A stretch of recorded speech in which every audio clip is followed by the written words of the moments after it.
Welcome to the Finding Your Endurance Mindset podcast. I am your host, Jennifer Volman, and I am a mindset, triathlon, and wellness coach, and I am here every week giving you bite-sized conversations on mindset and the practical tools you can use to implement those concepts in your life today.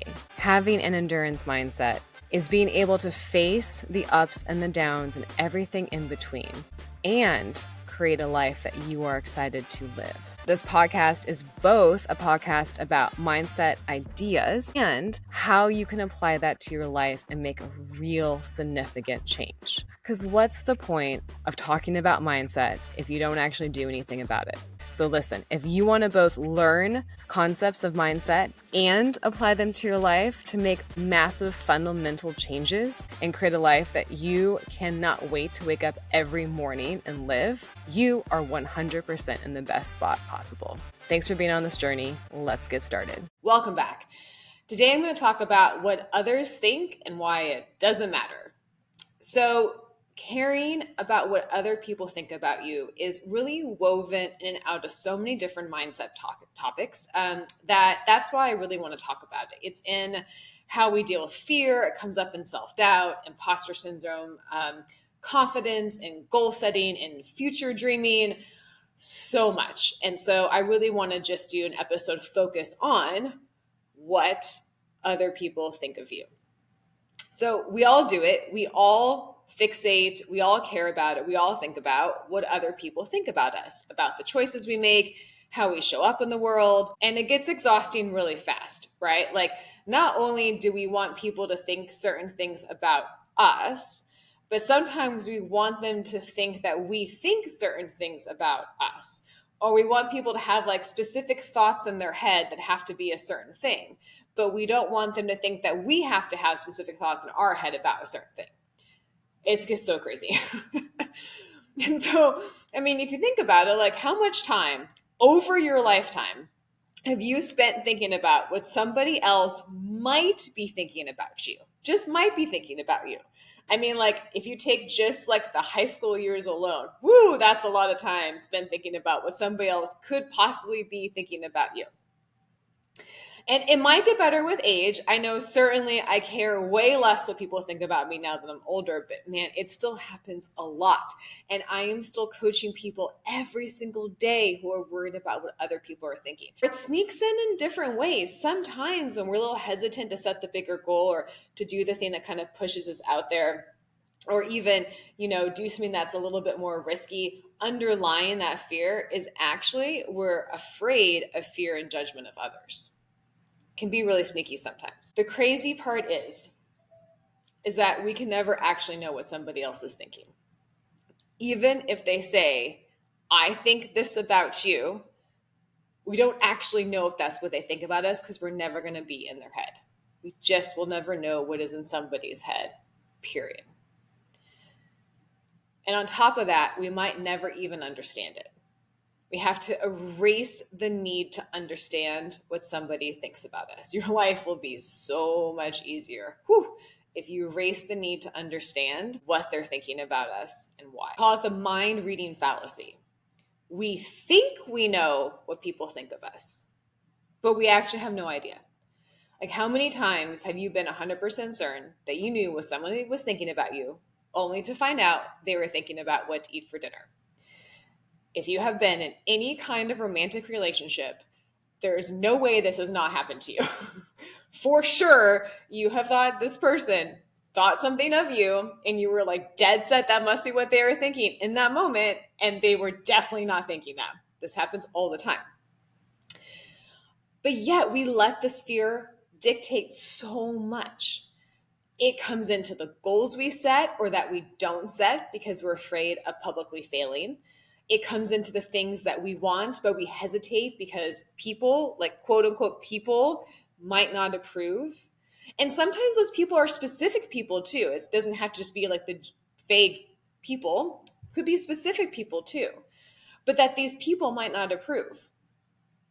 And the way we show up, how we train, how we race, what we post online, because of the invisible audience we're like trying to manage and to manipulate to make sure they think good things about us. The reality check question I like to ask myself when I'm stuck in this loop of being afraid of what other people are thinking about me is, if someone does judge me, let's say someone is definitely judging me, does that actually change anything?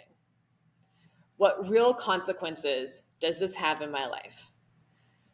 Because the truth is, most of the time, we're not afraid of what others actually think of us. We're afraid of what we imagine they think of us. Because remember, we can't ever actually know what they think. You cannot control what other people think of you. And that is a good thing. You have never and will never control what another person thinks of you. It doesn't matter what you say, what you do, what you tell them, what pictures you draw, how big you flare your arms, how loudly you talk. You can never control what somebody thinks of you. You could say all the right things, you could do everything quote unquote perfectly, and someone will still form their own opinion about you because they're going to use their brain, not your brain. You can never control what somebody thinks about you, ever. It's going to be based off of their experience, their thoughts, their brain chemistry. It's always going to be based off of their brain. So turn it around. Can someone put a thought in your head? No, because we don't live in Inception. Can someone make you feel a certain way? Now, this one can be tricky. Because of our English language, we like to say that somebody makes us feel a certain way. He makes me feel happy. You make me feel giddy, right? But it's actually not true, because feelings come from thoughts. So you have a thought, it creates a feeling. This means that no one can make you feel embarrassed or insecure or unworthy. Just like you can't make someone admire you or respect you or approve of your choices. So you can't make somebody feel a certain way. You can't make somebody think a certain way. Therefore, you can't make somebody feel a certain way. It's going to be their thoughts about whatever it is you're doing, whatever it is you're saying, that's going to make that feeling. Same thing is true for you. Nobody is going to make you feel sad. It's going to be whatever your thought is about whatever is happening that's going to generate that feeling. That's all coming from you. Only you can control yourself. Only that person can control them. So let me use a story. I had an athlete who really wanted to sign up for an Ironman, but she was totally paralyzed. And it wasn't an issue with the training or the commitment. Like, she really wanted this, but she was so afraid of what her friends would think. And she felt really stupid because this was the issue. And she was kind of sheepish when she came to me, because I was like, hey, are we going to do this or not do this? We're kind of at the go, no go point in training. And I asked her, I was like, what? What is it you're so afraid of? And she said, I'm really afraid of what my friends are going to think of me. I feel really silly, but this is really it. And I was like, okay, that's this happens. What are you afraid they're going to say? What are you afraid they're going to think? And she says, I think they're going to think that it's silly and it's a waste of time. And I think that, they're going to think I'm kind of trivial for doing this. And I said, okay, have they ever thought that about you before? Have they ever thought something you've done was silly or a waste of time or trivial? And she said, yeah, they've definitely thought that before. I said, all right, well, then it's already happened. And it's probably going to happen again, regardless of what you do, regardless of what you sign up for, because it's in their brain and not yours. In that moment, she realized that she had no control over what they thought, and that her fear of their judgment was keeping her from doing something she really wanted to do. And that this wasn't about them at all. It was about her. And if it was going to be about her and she gets to make that choice, and no matter what, they're probably going to think that she's silly and frivolous, well, at least then she can be silly and frivolous and be an Ironman. So she signed up. And guess what? The friends totally thought she was silly and frivolous. And she said, you know what? I don't care. And she became an Ironman. Absolutely one of the most freeing experiences she's ever had. Not just the training and racing, but the letting go of the judgment of her friends. Because what are you really afraid of? When we strip it down, it's not about other people's thoughts. It's about our fear about what those thoughts will mean about us. And that causes very uncomfortable feelings, like judgment, like embarrassment, like failure. And those are real. And the reason why those are such awful feelings is our primitive brain is wired to be in a group. So if we feel like we're being left out of the group in any way, and that's what those emotions are pointing to, we're like, oh no, we have to get back in the group. We don't want to be out of the group because that means we don't eat. We still have that hard wiring inside of our brain. But we also have an evolved part of the brain that knows that that isn't true anymore, that knows that these are just feelings. These are just vibrations in our body and that we can feel those. And so the work we have to do is to know that we can't control somebody else's thoughts, that we are not living in a place where if we're left out of the group, we die. It's knowing that we want to make different decisions for our life and we want to control where our life goes. And this can get really challenging, especially when people's judgment lays on top of something that you're really working to change in yourself. So if you're looking to move your life in a different way, or if you've decided that you're going to let go of some limiting beliefs about yourself, if you go to episode 39, I did a whole exercise on how to let go of limiting beliefs. So if you've done that exercise and you've let go of some limiting beliefs that collectively, like it's a cultural norm or religious norm, and a lot of people around you have those beliefs, and you've let those go, this is really important. This reminder that you can't control other people's thoughts about you or judgments about you, this is everything to keep those limiting beliefs at bay. So for me, I let go of a lot of limiting beliefs about what being a mom looks like. So I have my own definition of what being a mom, what being a really good mom looks like. And that comes up a lot against some of the culturally defined norms of motherhood. So I get a lot of messages in my DMs about what a bad mom I must be because I train so much. Lots of them, right? So what I can do is I can hesitate, and I do sometimes hesitate. Do I post this video of me training? Do I post this Instagram post? Right? Is somebody going to think I'm a bad mom because I'm out training again, even though they clearly have zero idea what my life actually looks like? But still, that thought comes up. We can't ever control our thoughts. We have 60,000 of them coming in and out of our brain. We cannot control them. It still comes up.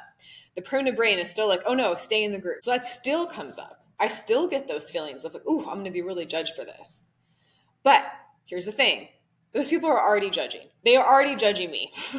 I'm already being judged all the time. I cannot control that. So what I can do is I can go back to my evolved brain, back to what I've decided being a good mom is for myself, check in with myself. Yep, still being a good mom, but by my definition, everything is intact. And I still think that it is important to post videos and photos of me training because I think it's important to show that moms in their 40s can go after their dreams. I think that matters. It's important to me, so I'm going to post it. Because if I'm not doing that, if I'm not doing the things that I think are important to me, if I'm allowing somebody else's belief of what a mom is, stop what I love, stop doing what I want to do, limit how I see myself, limit my actions, then my life, I'm living it for somebody else. Actually, no, I'm living my life in a way that I think somebody else thinks I should live it. People are already judging you. People are already thinking things about you that you don't want them to think. It's happening right now. So, okay, you can't stop it. Let it go. Don't let it control you. Post the photo, say the hard thing, take up the space, sign up for the race. People are going to think about you whatever they want anyhow. You might as well just go live the life that you're excited to live. Like, go out there and do the damn thing. Set the goals, be the person, show up, go do it. Don't let other people hold you back. And definitely don't let your thoughts about other people and what they're thinking about you hold you back. My goodness. All right, so some ways to really integrate this into your daily life or when you're really coming up against this fear and judgment of others. Ask yourself the reality check question. If somebody is judging me, does it really change anything? Does it really change anything? If I sign for this race, and it doesn't go well and it's public, does that really change anything? Really? Okay. Recognize the mind reading fallacy. I'm so sorry, but you actually cannot read somebody else's mind. You really can't. You cannot do it. It's not possible. And remind yourself that you cannot control other people's thoughts. They can't control yours. You can't control them. The only thing you can do is you can control what you do, how you live your life, the actions that you take. And you get to do that every single day. That's what you get to do. That's what your life is made of. Thank you so much for being here. I will catch you next time. Do you want to reset your mindset fast? I have a free guide just for you. It is 7 proven strategies to help you rewire your mindset, build confidence and resilience, and get you out of feeling stuck in fear and overwhelm. Go to join.findingendurance.com/mindset hacks, and you can get your free guide today. That's join.findingendurance.com/mindset hacks.